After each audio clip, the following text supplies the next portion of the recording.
Many people think about going the extra mile to raise money for charity. Marathon running has undergone a revival and some people even get tattoos for good causes. Now meet firefighter Matt Knight from Arnold, already known among his colleagues for running through the Amazon last year. He's now swapping the jungle for the waves. Matt and 3 other men are planning to break a world record by rowing the Pacific Ocean in 40 days.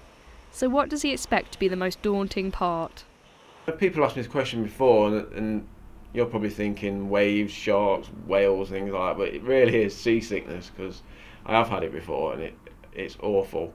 I've been told that, you know, if I do develop it, I'll perhaps get over it in a couple of days. But it is one thing I'm really worried. I just want to get out there and get on with the job. And if we develop seasickness, you know, it's just going to put us behind a little bit, and nobody likes feeling sick, do they? Matt is currently training on rowing machines in the gym between his shifts at Stockhill Fire Station in Beeston.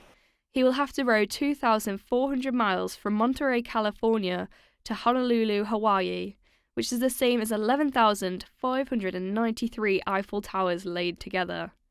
He went on to explain why he is fundraising for the event. I've fundraised before from lots of events I've done, you know, and they are quite high profile, so each time I do them, it would be a total shame not to raise money for charity on the back of that, because of the exposure it gets. And you know, it really does raise awareness to raise money, and obviously this time we're doing it for Great Ormond Street Hospital.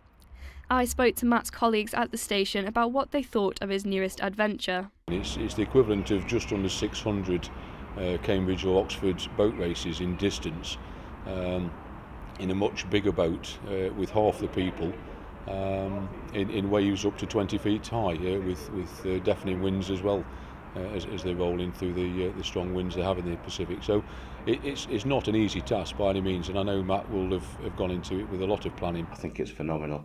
He's got a history of doing ultramarathons, adventure races, running through the Amazon last year.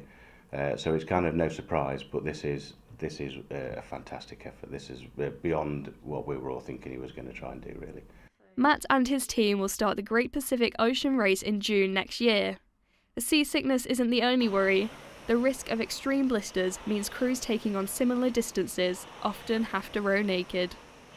Emma Hubbard, Notts TV News.